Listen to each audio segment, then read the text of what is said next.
Today we are creating banners to celebrate the Fraser River estuary. The great thing about community art is that it can happen almost anywhere with almost anyone. This project was a great chance for me to do some more research and learn about some ecological conservation efforts in this area. Then I felt inspired to use that research and learning as a jumping off point for our found poetry, which led to the banner creation. Hello everyone, my name is Jay Parr, pronouns he, him. I'm here today at the Blue Cabin Floating Artist Residency, which is currently floating on the traditional ancestral unceded territories and waters of the Musqueam, Kwantlen, and Tsawwassen First Nations, who have tended to these waters since time immemorial. So I'm here today as part of the Intertidal Kinning Festival with artist Keely O'Brien, who will lead a banner making workshop. So to start off, I'll show you the banner that I made. This banner reads, "Sand flats and eel grass." So I was working with some text inspired by the estuary. And for our banners, we want to try use repurposed fabric.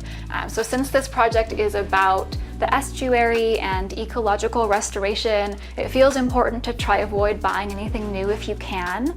For example, I found these lovely secondhand napkins at the thrift store for like 50 cents each. Something like that could be an option. Or perhaps you have some fabric laying around. I know many of us do. We're going to be painting on the fabric. So what I have here today is fabric ink. You could also use acrylic paint. You might notice my banner has some fun embellishments on it. I added these tassels. So to make a tassel, all you really need is yarn and a piece of scrap cardboard and scissors. A brush and water, always helpful to have when we're painting. I also have these fabric pastels. I know you may not have this at home, but if you do, another nice way of adding decoration and embellishment to fabric. From creating, spawning is helped by that knowledge to find, ability to flourish within current and future tidal solutions.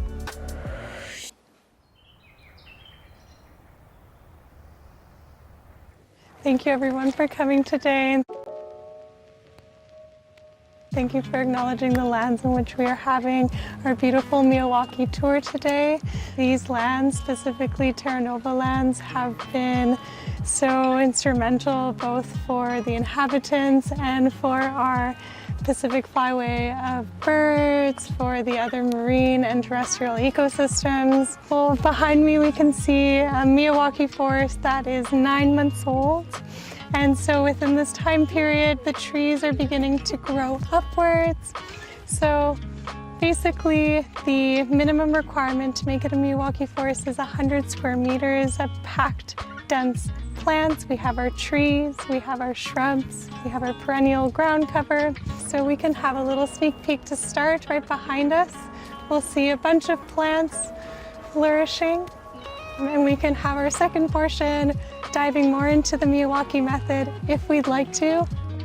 When we heard about the Miyawaki Forest Project, we're really excited to see what the Garden Conservation Society had in store for us. And just seeing this is really beautiful. And when I pitched this to the rest of the team, they seemed so excited by the thought of seeing this man-made forest here. And yeah, we're really excited to see the next one. So, RC is a local musician and environmental advocate bringing a unique blend of music, art, and nature awareness to the community. So as a co-founder of Green Seas Music Society, she uses her talents to engage children and youth in environmental empathy, preparing them to be tomorrow's environmental stewards.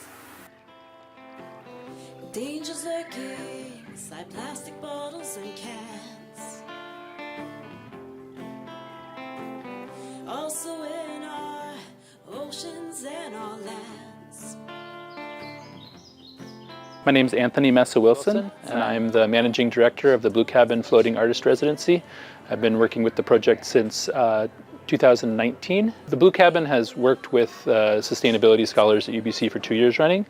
And so the Other Sites for Artists projects, one of the partners that helps run the Blue Cabin, put in an application to work with another sustainability scholar this year, inviting the scholar to help produce events on board that connect audiences to the Fraser River estuary. Curious, 'cause your choices affect our land.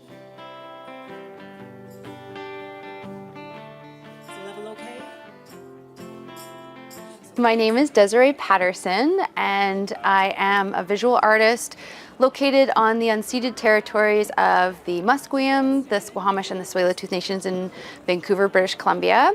I was really inspired to try to come up with an idea that still reminded people about the importance of stewardship in this hands-on workshop, but really tie it specifically to the estuary. And from there, working with local sediment that I collected at Garry Point Park, so keeping everything really responsive to this area and allowing people to get a hands-on playful afternoon with this local sediment and these really interesting visuals of their community really inspired me to kind of replicate these really beautiful, intricate patterns and shapes that we see and remind people of that interconnection with hopes that also leads people to live with stewardship and kind of try to evoke that.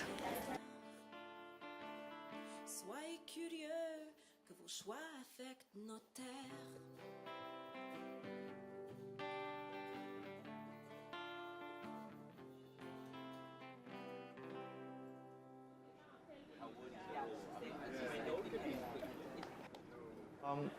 The goal of the project is to enhance our understanding of the restoration, try to bring people together so they could talk to each other on how does restoration work, how they could complement each other if they're willing to share with one another what their findings.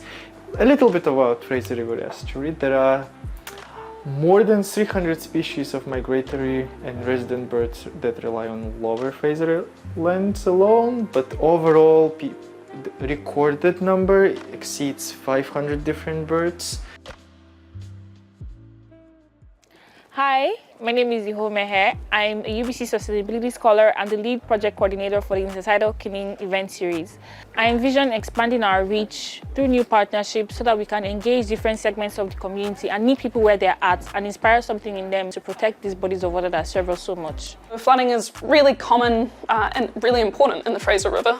I'm sure many of you are aware of the 2021 floods that happened, particularly targeting the area of Abbotsford. But there is a long history of flooding in the Fraser. They've dated back huge catastrophic floods to as late as the Pleistocene epoch, so that's 2.6 million years ago. My plan is to continue to contribute my skills and expertise in different ways I can to just awaken that desire to protect different people.